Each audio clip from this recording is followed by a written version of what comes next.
Good morning from Mechuka. আপনাদের সকলকে স্বাগত জানাই ট্রাভেল উইথ ট্যাক্সের একটা নতুন ভ্লগে। আমাদের এই অরুণাচল প্রদেশ ট্রিপ এখন প্রায় মাঝামাঝি অংশে চলে এসছে। আজকে আমরা মেচুকা থেকে বেরিয়ে পড়েছি আর যাচ্ছি আলোতে আমরা আজকে রাতটা থাকবো। আর এখন সময় হয়েছে 5:20।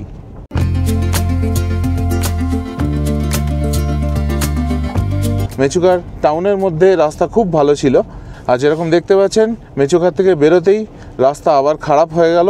আর এই কারণেই আমরা আজকে এত তাড়াতাড়ি বেরোলাম। এই রাস্তা যেরকম আসার দিনও আপনাদের বলেছি, এই রাস্তা কাজের জন্য অনেক সময় বন্ধ থাকে, আর ভোরবেলা বেরোলে এই বন্ধ থাকাটা অ্যাভয়েড করা যায়। ওই জন্যে আমরা তাড়াতাড়ি বেরিয়ে পড়লাম। আর মেচুকার ব্যাপারে বলে দিই, মেচুকাতে আমাদের স্টে ছিল অসাধারণ। ধন্ডুপ হোমস্টেতে আমরা ছিলাম। খান্দু ফিলেজির আতিথেয়তা, ওনার পরিবারের আতিথেয়তা দেখে আমরা মুগ্ধ। সত্যি কথা, আমাদের অসাধারণ সময় কাটলো। আর মেচুকার থেকে আলোর ডিস্টেন্স হচ্ছে 182 কিলোমিটার, সময় লাগবে 8 ঘন্টার মতো। রাস্তা খুবই খারাপ, কিছু কিছু জায়গায় রাস্তা ভালো থাকবে, বাকি বেশিরভাগ রাস্তাটাই কিন্তু খারাপ। বেশ কিছুক্ষণ খারাপ রাস্তায় আস্তে আস্তে আমরা এবার খানিকটা ভালো রাস্তা পেলাম এবং আমরা এগিয়ে যাচ্ছি আলোর দিকে। ওয়েদারের ব্যাপারে বলে দিই, বাইরে কিন্তু সাংঘাতিক ঠান্ডা, কারণ সমানে বৃষ্টি হয়ে চলেছে, ঝিরঝির করে বৃষ্টি পড়ে চলেছে। বাইরেটা আপনাদের একবার দেখিয়ে দিই। দেখুন পাহাড়গুলো কি সুন্দর লাগছে, কি সবুজ লাগছে। আর ওপরে দেখুন পাহাড়গুলোর কি সুন্দর মেঘ জমে রয়েছে। এতক্ষণ বৃষ্টি পড়ছিল বলে আমি ক্যামেরা বাইরে বার করতে পারিনি। এখন একটু বৃষ্টিটা কমেছে বলে আপনাদেরকে একটু গাড়ির বাইরে থেকে ছবিটা দেখাই। আর সামনে যেরকম দেখতে পাচ্ছেন সরু রাস্তা, কিন্তু মোটামুটি ভালো রাস্তা, পিচ কাভারটা ভালোই আছে, আর কোনো গর্ত দেখতে পাচ্ছি না এখনও পর্যন্ত। এতক্ষণ যে রাস্তার ওপর দিয়ে এলাম সেটা খুবই খারাপ ছিল, এখন সামান্য হলেও ইমপ্রুভ করেছে। তবে সামনে কিন্তু আমরা আবার অনেকটা বাজে রাস্তা পাবো।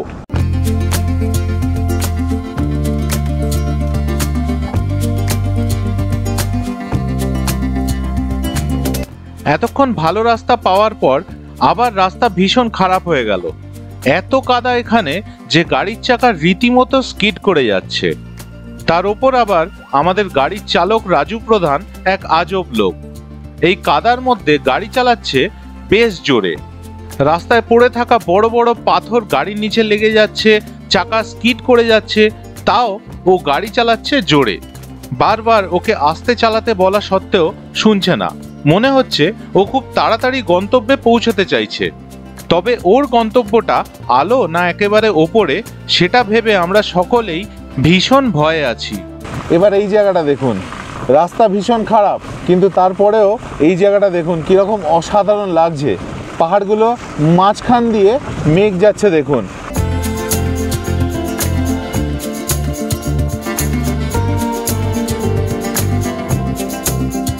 এই জায়গাটা দেখুন রাস্তার কি অবস্থা। মানে গাড়ির চাকা যদি একবার কোথাও বসে যায়, সে গাড়ি বার করা কিন্তু খুব ডিফিকাল্ট হয়ে যাবে। খুবই বিপজ্জনক রাস্তা এই জায়গাটা। এই জায়গাটা দেখুন, বড় বড় লরি গিয়ে পুরো চাকা বসে গেছে। আর তারপর এই বৃষ্টির মধ্যে এই কাদা কাদা ব্যাপারটা, এইটা একটা ডেডলি কম্বিনেশন তৈরি করে দিয়েছে। মেচুকা আসার আগে কিন্তু আমি জানতাম যে মেচুকার রাস্তা খারাপ। আমি বিভিন্ন লোকের সাথে কথা বলে জেনে গেছিলাম যে মেচুকার রাস্তা এরকম খারাপ, কিন্তু তাও আমরা সকলে মিলে মেচুকা এসেছি মেচুকার এই ন্যাচারাল বিউটি, এই অসাধারণ সৌন্দর্য এনজয় করার জন্য। আর আমরা কিন্তু কোনোভাবে নিরাশ হইনি।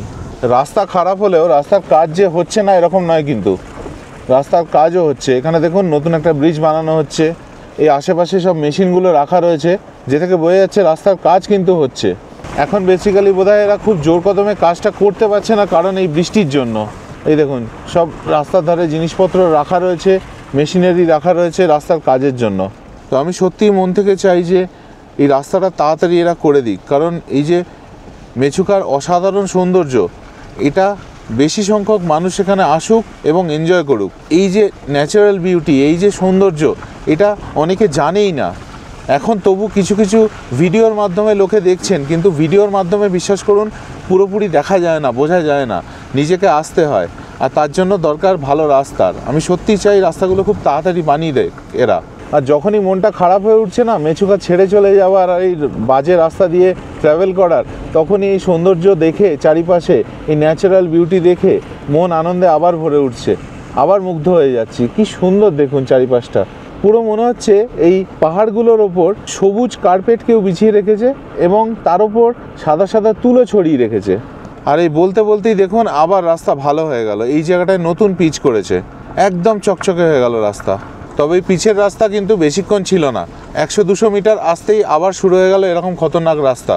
আচ্ছা, আপনাদেরকে অনেকক্ষণ তো বাজে রাস্তা দেখালাম, এখনও বাজে রাস্তাই চলছে, কিন্তু একটু এবার ভালো জিনিস দেখাই। বাঁদিকের পাহাড়টা দেখুন, মনে হচ্ছে একটা বড় দেওয়াল সামনে দাঁড়িয়ে। এখানকার পাহাড়গুলো যে কি বড়, সামনে থেকে না দেখলে বোঝা যাবে না। যে ট্রাভেল এজেন্সির থেকে আমি গাড়ি নিয়েছিলাম, এবার তার ব্যাপারে আপনাদের বলে দিই। ট্রাভেল এজেন্সির নাম মহাবাহু ট্রাভেলস। আমি প্রথমেই এদের বলেছিলাম আমার গাড়ি এবং চালক দুটোই যেন ভালো হয়। ছোট বাচ্চা নিয়ে আমি ট্রাভেল করব, তাই গাড়ি ভালো হওয়া দরকার। আর আমি ভ্লগ করি, সব জায়গা ঘুরবো, তাই চালক যেন সব জায়গা চেনে। এসব বলার পরেও আমাদের যে গাড়িটা দিয়েছিল তা ছিল একেবারে বাজে। তার প্রত্যেকটা টায়ার খারাপ ছিল, আর চালক ছিল অত্যন্ত অভদ্র। তার ওপর মেচুকা বা জিরো থেকে ঘুরতে যাওয়ার কোনো জায়গায়ও চেনে না।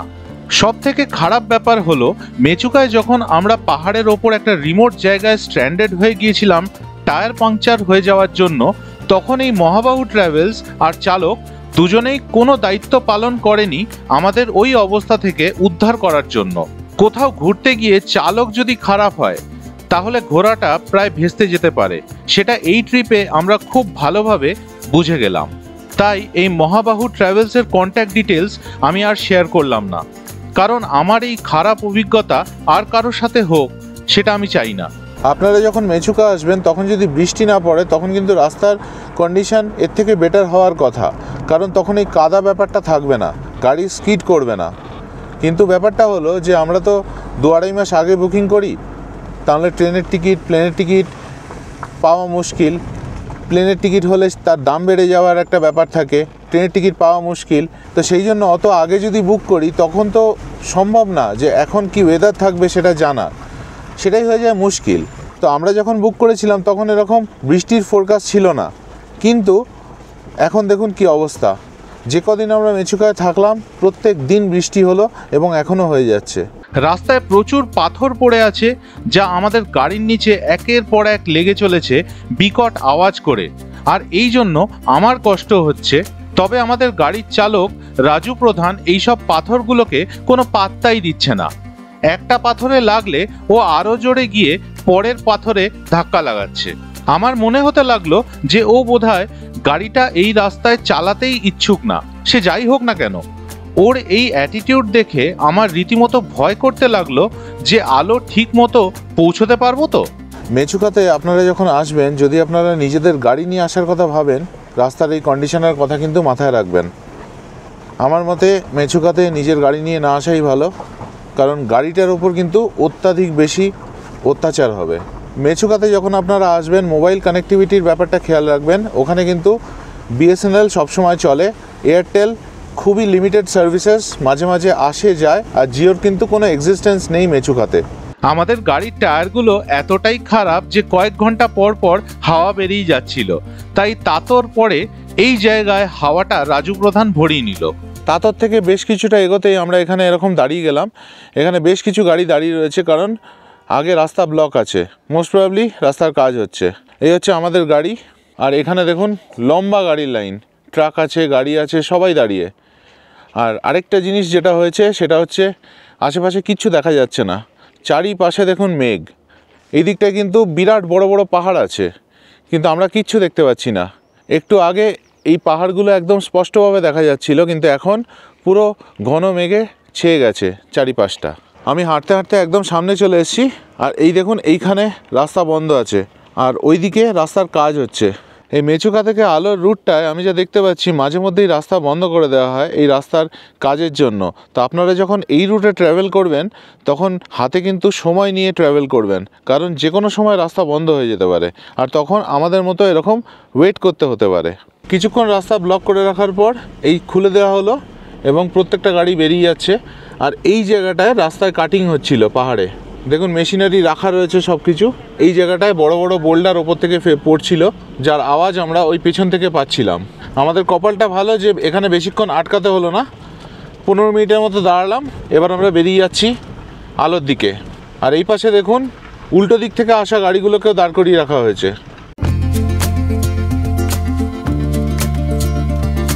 এখানে দেখুন একটা লরির ওপর এরকম ক্রেন তুলে নিয়ে যাওয়া হচ্ছে, আর এই ঠিক বাঁকটায় এসে এরকম আটকে গেছি আমরা। রাস্তাগুলো এতই সরু না যে উল্টো দিক থেকে যদি বড় কোনো গাড়ি চলে আসে ক্রস করাটা খুব ডিফিকাল্ট। এখন বাজে 9:22 আর আমাদের আবার আটকে দেওয়া হলো রাস্তায়, কারণ রাস্তার কাজ হচ্ছে। আর ওইদিকে দেখতে পাচ্ছি পাহাড় কাটার কাজ চলছে। এখন দাঁড়িয়ে থাকতে হবে, কতক্ষণ দাঁড়াবো কিছু জানি না। এখানে এতক্ষণ পাহাড় কাটার কাজ হচ্ছিল, এখন যেহেতু কিছু গাড়ি জমে গেছে তাদেরকে ছেড়ে দেওয়া হচ্ছে, তারপর হয়তো আবার কাজ শুরু হবে। আর এখানে কাদার পরিমাণটা দেখুন রাস্তার ওপর, প্রত্যেকটা গাড়ির একই অবস্থা, গাড়ি স্কিড করছে, চাকা বসে যাচ্ছে, ঘুরে যাচ্ছে গাড়ি।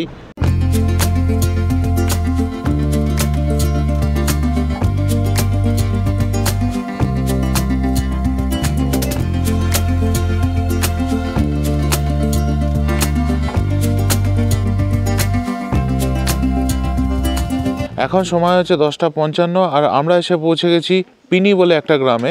এখানে আমাদের দাঁড় করিয়ে দেওয়া হয়েছে কারণ সামনে মোস্ট প্রবাবলি রাস্তার কাজ হচ্ছে, রাস্তা বন্ধ আছে। আর এখানে আমাদের 1 ঘন্টার ওপর ওয়েট করতে হবে কারণ 12টার সময় রাস্তা খুলবে। আর এই হচ্ছে ছোট্ট গ্রাম পিনি, এখানে অনেক গাড়ি আমাদের সাথে দাঁড়িয়ে রয়েছে। এখানে আমরা বেশ কিছুক্ষণ দাঁড়িয়ে আছি। আশেপাশের কয়েকজন গাড়ির চালক আমাদের গাড়ির চাকাগুলোর শোচনীয় অবস্থা দেখে রাজু প্রধানকে বলল, এই রকম চাকা নিয়ে তুমি এই রাস্তায় এসেছো কেন? কিছুক্ষণ আগেই চাকায় হাওয়া দেওয়ার পরেও চাকা আবার বসে যাচ্ছিল। আমি তখন ওকে বলি, যেহেতু এখন আমরা দাঁড়িয়ে আছি এই সময় চাকাটা বদলে স্পেয়ার টায়ারটা লাগিয়ে নাও। বারবার রিকোয়েস্ট করা সত্ত্বেও কিছুতেই ও তা করলো না, উল্টে অভদ্র ব্যবহার করলো আমাদের সাথে। বলল ওকে কিছু না বলতে, কারণ পাহাড়ে গাড়ি চালাতে নাকি ও খুব ভালো জানে। এই কথা শুনে আমি একটু মনে মনে হাসলাম, কারণ আমার দীর্ঘ 18 বছরের গাড়ি চালানোর অভিজ্ঞতা আছে, বহু পাহাড়েও চালিয়েছি।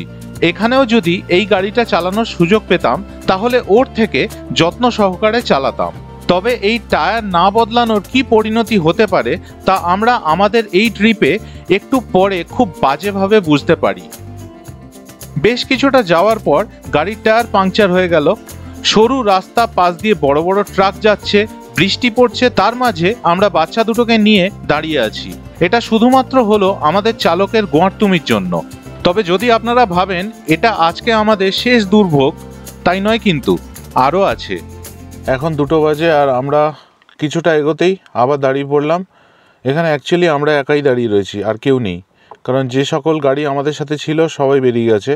এখানে আবার রাস্তা বন্ধ হয়ে গেছে, 4:30 খুলবে, মানে 2.5 ঘন্টা আমাদের দাঁড়িয়ে থাকতে হবে। আর আমাদের দেরি হতো না, আমাদের এই টায়ার পাঞ্চার হলো বলে ওটা ঠিক করতে গিয়ে দেরি হয়ে গেল, আমরা এখানে এসে ফেসে গেলাম। আমাদের সাথে যে কটা গাড়ি ছিল সবাই বেরিয়ে গেছে। তখন 2.5 ঘন্টা এখানে জাস্ট চুপটি করে বসে থাকতে হবে, আর বাইরে মুষলধারে বৃষ্টি পড়ছে, নামতেও পারছি না। কিছুই করার নেই, আমরা গাড়িতে বসে ওটিটি প্ল্যাটফর্মে ডাউনলোড করা একটা পুরো সিনেমা দেখে নিলাম। এখন বাজে 4:15 আর অবশেষে মুক্তি পেলাম। আশা করি আর কোথাও আটকাবো না, আলোতে পৌঁছতে পারবো। এবার আলোতে পৌঁছে আপনাদের জানাবো। আর সত্যি শরীরে দিচ্ছে না, আর ভালোও লাগছে না, অসহ্যকর হয়ে উঠেছে এই জার্নি। একে তো গাড়ির ঝামেলা, তারপরে আবার রাস্তার ঝামেলা, দেখতেই পাচ্ছেন কি অবস্থা। মেচুকা থেকে 182 কিলোমিটার দূরে আলো পৌঁছতে আমাদের টোটাল সময় লাগলো 12 ঘন্টা। এখন বাজে বিকেল 5:30 আর আমরা এসে পৌঁছলাম আলোতে, আমাদের হোমস্টে লিনিয়া হোমস্টেতে। এখানে আমরা আগেও ছিলাম যখন আমরা দিব্রুগড় থেকে আলো এসেছিলাম, তবে তখন আমরা ফার্স্ট ফ্লোরে ছিলাম। আজকে আমরা গ্রাউন্ড ফ্লোরে রয়েছি। তখন আমরা 2টো রুম পাইনি, তখন আমরা একটা রুমের মধ্যে সবাই মিলে ছিলাম একটা এক্সট্রা কট নিয়ে। আর আজকে আমরা নিচে মানে গ্রাউন্ড ফ্লোরে 2টো রুম নিয়ে রয়েছি। আজকে এই রুমগুলো আমাদের পড়ছে 2000 পার রুম। এবার রুমটা আপনাদের দেখিয়ে দিই। এখান দিয়ে আমরা ঢুকেছি, এখানে দরজা আছে, সামনে গার্ডেন, আর ঢুকেই এই রকম একটা বসার জায়গা। এখানে একটা সোফা সেট, টেবিল রয়েছে, আর এই পাশে এই রকম ফার্নিচার রয়েছে। এখানে ডাইনিং টেবিল রয়েছে, রাত্রেবেলা ডিনারটা এখানেই সার্ভ করা হবে। আর এ পাশে হচ্ছে একটা রুম, আর এই দিকে একটা রুম। এটা বোম্বা আর গোগল থাকবে। এখানে ঢুকেই এরকম একটা টেবিল মতো, এখানে আলনা, এই পাশে ওয়াশরুম, আর এই হচ্ছে বেড। যথেষ্ট পরিষ্কার পরিচ্ছন্ন সুন্দর রুম। ওখানে একটা চেয়ার রয়েছে, আয়না রয়েছে। আর এটা হচ্ছে এখানকার ওয়াশরুম, ওপরে গিজার রয়েছে, স্নানের জায়গা, কমোড, আর লেফট হ্যান্ড সাইডে বেসিন। আর এটা হচ্ছে আমাদের রুম। এখানে 2 পুচকে উঠে পড়েছে বিছানার ওপর। আর এ পাশে এরকম সেম কনফিগারেশন আগেরটার মতো। এই লিনিয়া হোমস্টের কন্ট্যাক্ট ডিটেলস আমি এখানে দিয়ে দিলাম। আপনারা যদি কখনো আলো আসেন এখানে ফোন করে বুক করতে পারেন। আজকের গল্প এই পর্যন্তই। এর পরদিন সকালে আমরা আলো থেকে বেরিয়ে চলে যাই জিরো, যা হলো অরুণাচল প্রদেশের আর একটা অসাধারণ সুন্দর জায়গা। জিরোতে আমরা গিয়ে উঠি ভীষণ সুন্দর একটা হোমস্টেতে। আর এই সব গল্প নিয়ে আসবো আমার পরের পর্বে, তাই দেখতে থাকুন আমার চ্যানেল। আর ভিডিওটা ভালো লাগলে প্লিজ আমার YouTube channel travel with tags subscribe করবেন। ভালো থাকবেন।